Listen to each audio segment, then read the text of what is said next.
নমস্কার, আমার আপনজনেরা রুদ্রবার্তায় আপনাদের সকলকে স্বাগত জানাই। আমি রুদ্রপ্রসাদ ব্যানার্জি। 2024-এর লোকসভা নির্বাচন আসার আগেই বিজেপি যেভাবে মেপে ঝুপকে খেলছে এবং যেভাবে পদক্ষেপ নিয়ে ফেললো, তাতে মোটামুটি অন্যান্য দলগুলো অনেক পিছিয়ে গেছে। আমি রাজ্য থেকে শুরু করে কেন্দ্রীয় প্রতিটা পদক্ষেপ, প্রত্যেকটা জায়গার ভেঙে ভেঙে আমি আপনাদের বলছি।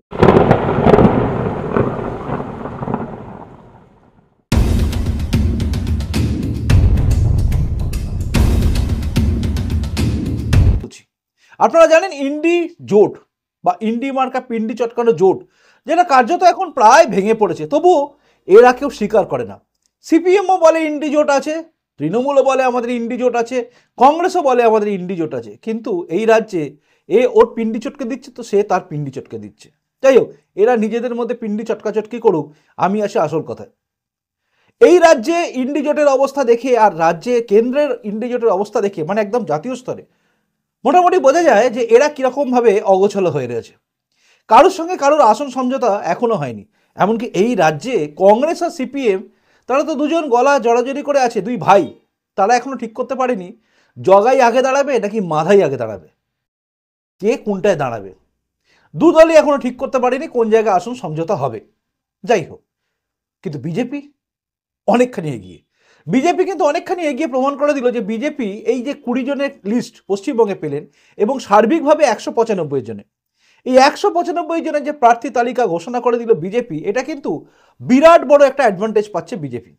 এখন থেকে তারা নামবে এবং এখন থেকে জমি তৈরি করবে।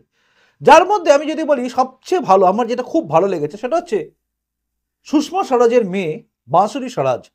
বাঁশুরি স্বরাজ সুষমা স্বরাজের মেয়ে। সুষমা স্বরাজ মানে আপনারা জানেন, সুষমা স্বরাজ বলতে এক রাশ কি বলবো, মনের মধ্যে অনেক বেদনাময় স্মৃতিও ফিরে আসে, অনেক স্মৃতিমধুর অনেক কিছু রয়েছে তাকে ঘিরে। কারণ তাকে আমরা দেখেছি, তার সহাস্য বদন, তার সব কিছু আমরা ভুলতে পারি না। সুষমা স্বরাজজিকে ভোলা খুব মুশকিল। তার মেয়েকে প্রার্থী করে বোঝালেন নরেন্দ্র মোদী যে তিনি কাউকে ভোলেন না। একই সঙ্গে আমরা দেখলাম মধ্যপ্রদেশের মুখ্যমন্ত্রী থাকা শিবরাজ সিং চৌহানকে সরিয়ে দেওয়া হলো। তখন অনেকেই বলেছেন যে শিবরাজ সিং চৌহানকে সরিয়ে দেওয়া হলো। আমরা জানতাম যে নরেন্দ্র মোদী কোনোদিনই শিবরাজ সিং চৌহানকে ফেলে দেবেন না, কারণ তারা প্রায় একই একই টাইপেরই মানসিকতা। তাই শিবরাজ সিং চৌহানকে কিন্তু একদম লোকসভার টিকিট দিয়ে তাকে উপরে তুলে নিয়ে আসছেন। একইভাবে নরোত্তম মিশ্রা, যেটি একদম মধ্যপ্রদেশে বলতে গেলে একদম বলিষ্ঠ একজন মন্ত্রী ছিলেন, তিনি হেরে গেছেন, তাকেও কিন্তু টিকিট দেওয়া আছে, এবার তিনি লোকসভায় আসবেন। এইভাবে যদি আপনি দেখেন, চারিদিকে বেশ সুন্দর করে সাজিয়ে গুছিয়ে সব কিছু করা হচ্ছে, অর্থাৎ প্রার্থী তালিকায় কিন্তু বিভিন্ন চমক রয়েছে। এই রাজ্যে একটা আসন, যেটা হচ্ছে আসানসোল, আমি আপনাদের বলেছিলাম যে কৈলাস খের হবে না, এখানে পবন সিংয়ের নামটা আসছে। তো পবন সিং যথারীতি তার নাম ডিক্লেয়ার করা হয়েছে। এখানে অনেকের প্রশ্ন উঠবে যে এখানে জিতেন্দ্র তিওয়ারি বা অগ্নিমিত্রা পল ছিলেন, এদের কাউকে দেওয়া যেতে পারতো, কেন পবন সিংকে দেওয়া হলো? এটা বিজেপির হয়তো ওপর নেতৃত্ব বা কেন্দ্রীয় নেতৃত্ব বুঝেছে যে এখানে এই শত্রুঘ্ন সিনহার সঙ্গে লড়াইতে যদি মনোজ তিওয়ারি যদি জিতেন্দ্র তিওয়ারিকে দেওয়া হয় বা কাউকে দেওয়া হয়, তাহলে নিজেদের মধ্যে একটা মানে হতে পারে কোনো একটা দিকে আমাকে দেওয়া হলো ওকে দেওয়া হলো না কেন, এরকম একটা ব্যাপার থাকতে পারে। কিন্তু বাইরে থেকে আসা ক্যান্ডিডেটের বিরুদ্ধে বাইরে থেকে আসা ক্যান্ডিডেট যদি দাঁড়ায়, তাহলে সেই জায়গাটা কিন্তু তৈরি হবে না। এই জায়গাটা, আসানসোলের জায়গাটা কিন্তু ওই ভাগাভাগির জন্য মনে হয় এটাকে করা হয়েছে। আর পবন সিংয়ের নামটা উঠে আসছিল একদম, আমি আপনাকে বলেছিলাম এটা খুব ব্রেকিং নিউজ ছিল যে পবন সিংয়ের নামটা উঠে আসছে। যাই হোক, এরকমভাবে সব কিছুই দেখা গেল এই রাজ্যে সুকান্ত মজুমদার থেকে শুরু করে সৌমিত্র খাঁকে ঘিরে অনেকের প্রশ্ন ছিল যে তিনি টিকিট পাবেন কি পাবেন না। আমি আপনাদের প্রথমেই বলেছিলাম যে টিকিট দেওয়ার ব্যাপারটা কিন্তু কেন্দ্র ঠিক করবে, অর্থাৎ কেন্দ্রীয় বিজেপি ঠিক করবে, এই রাজ্যে বসে কেউ প্রেডিকশনে মেলাতে পারবে না। যাই হোক, সৌমিত্র খাঁ টিকিট পেয়েছেন এবং লকেট চ্যাটার্জি যথারীতি হুগলিতেই দাঁড়াচ্ছেন, কারণ হুগলিতে তিনি দাঁড়াবেন এবং জিতবেনও।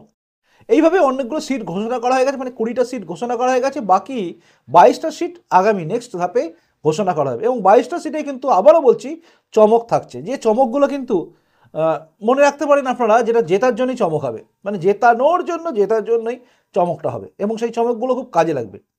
যেটা বলছিলাম সেটা হচ্ছে এই যে বিজেপির পদক্ষেপ, এই পদক্ষেপ বুঝিয়ে দিচ্ছে যে 2024-এর লোকসভা নির্বাচনে বিজেপি কতটা এগিয়ে আছে। বিজেপি কিন্তু কার্যত অনেকখানি এগিয়ে আছে।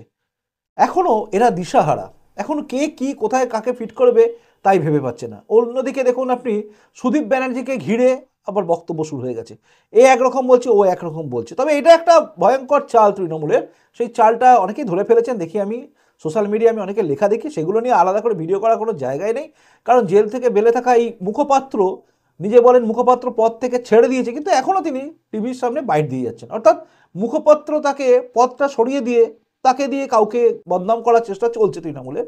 এটা চলবে, মানে সুদীপ বন্দ্যোপাধ্যায়ের বিরুদ্ধে এখন বিষোদ্গার চলছে, এগুলো চলবে। এটা কিন্তু তৃণমূলের একটা দুর্দান্ত পরিকল্পনা, এটাকে বলতে পারেন একটা ঘৃণ্য প্ল্যান, যেগুলো সিপিএম আগে ইউজ করতো সেটাকে ইউজ করছে তৃণমূল।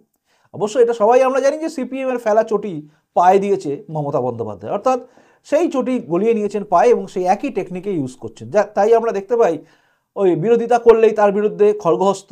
ভাববেন না যেন সিপিএম ধোয়া তুলসী পাতা ছিল, বিরোধিতা করলে তাকে ছেড়ে দিত না। আজ দেখছেন শ্লীলতাহানি, তখন ছিল চুরি কেস, ডাকাতি কেস, এতে জড়িয়ে দেওয়া। ছেলে ধরা সন্দেহে পিটিয়ে খুন করা সিপিএম এর একটা চাল ছিল, সে সময় বহু মানুষকে পিটিয়ে খুন করা হয়েছিল। সিপিএম তখন রুটি দিত বাজারে ছেলে ধরা সন্দেহ, যেভাবে বিজন সেতুর ওপরে আমাদের আনন্দমার্গী সন্ন্যাসীদের পুড়িয়ে মারা হয়েছিল, সবই ছেলে ধরার নামে। কাজে সিপিএমও ধোয়া তুলসী পাতা নয়, এরা এইভাবেই করেছে, তারই রাস্তাটা ধরে নিয়েছে এখন তৃণমূল কংগ্রেস। তাই বিরোধী শূন্য করার চিন্তা করা তৃণমূল কংগ্রেস নানাভাবে নানা কাজ করছে। হ্যাঁ, দুর্নীতির প্রশ্নে একটা আলাদা কথা, চাকরি বেচার জায়গায় তারা ছিল না, কিন্তু চাকরি দেওয়ার জায়গায় তারা ছিল। অর্থাৎ নিজেদের ঘরের বউকে, ছেলে মেয়েদেরকে, এদিকে ওদিকে, এমনকি আমার এলাকায় এমন একজন ছিলেন, তিনি আবার এলসিএস ছিলেন, মানে লোকাল কমিটি সেক্রেটারি সিপিএমের। আমি তো বলেই দিচ্ছি আমি এলাকার, তো তিনি আবার বাড়ির কুকুরটাকে পর্যন্ত মনে হয় বাদ দিয়ে বাকি সবাইকে চাকরি দিয়ে দিয়েছেন, সরকারি চাকরি। তো এরা সেটাও করেছিল। কাজে সেই সিপিএমের ফেলা রাস্তায় বা ফেলা চটিতে পা দিয়ে চলা তৃণমূল কংগ্রেস কিন্তু একই জায়গায় রয়েছে, এবং তাদের মধ্যে এই জিনিসটা রয়েছে যে এইভাবে একজনকে সামনে করে দাও, দিয়ে আরেকজনকে বদনাম করে দিয়ে তাকে ছড়িয়ে দাও। মানে সুদীপ ব্যানার্জি এখন টার্গেটে রয়েছে, সুদীপ ব্যানার্জির বিরুদ্ধে সবাই মিলে করছে। কাজেই ওই বিষয়ে মাথা গলাবেন না, কেউ মাথার মধ্যে নেবেন না যে ওটা নিজেদের মধ্যে মানে লড়াই হচ্ছে, কুণাল ঘোষ বলছে, ভাববেন না। এরা সব গড়পেটা, মানে গড়া, মানে কি বলবো, গড়াপেটা বলে না, গড়াপেটা মানে খেলা, ওই রকম টাইপের খেলা। তো যাই হোক, এই হচ্ছে পরিস্থিতি, সার্বিক পরিস্থিতি। বিজেপি কিন্তু অনেকখানি এগিয়ে গেছে, এবং বিজেপি এই 20টা জায়গায় কিন্তু দেয়াল লিখন ফেয়ার লিখন সব করে দেবে। এমনকি 42টার মধ্যে বাকি 22টার মধ্যে বেশ কিছু জায়গায় আমরা সব জানি যে কোথায় কে হতে পারে, তারাও মোটামুটি প্রস্তুতি নিয়ে নিয়েছে। বিভিন্ন জায়গায় তারা নিজেদের মধ্যে বসাও শুরু করে দিয়েছে, কারণ হতে চলেছে সবকিছুই। বিজেপি এখানে জেতার জন্যই লড়তে নেমেছে, কাজেই লড়াই খুব জোর হবে, আমরা দেখতে পাবো। তাই এসবই থাকবে এখন। এই মুহূর্তে যা চলছে সেটা নিয়ে আমি আপনাদের জানালাম। আজকে যেহেতু লিস্ট বেরিয়েছে, সব কিছু নিয়ে সার্বিকভাবে আগামীকাল থাকবে, যে লিস্টে কোথায় কি আছে, ভুল কোথায় কি ঠিক, এগুলো নিয়ে থাকবে আগামীকাল রুদ্রবার্তা। অবশ্যই আপনারা দেখবেন। এখনকার মতো আসি, যদি প্রতিবেদনটা ভালো লাগে লাইক করবেন, শেয়ার করবেন, আর যদি আপনি নতুন এসে থাকেন চ্যানেলটা সাবস্ক্রাইব করে আমার আপনজন হয়ে তারপর যাবেন। আর এই প্রতিবেদনে আমি যা যা বললাম সেটা যদি আপনার মনে হয় আমি ঠিক বলেছি, তাহলে অবশ্যই কমেন্টস করে জানাবেন। আর যদি মনে হয় ভুল, সেটাও বলবেন। আপনার কমেন্টসের দিকে আমার নজর থাকবে, আর আমার পরবর্তী রুদ্রবার্তার দিকে, হ্যাঁ আমি জানি, আপনার নজর থাকবে। খুব ভালো থাকুন, আসি। নমস্কার, বন্দে মাতরম, ভারত মাতা জয় হোক, জয় হিন্দ।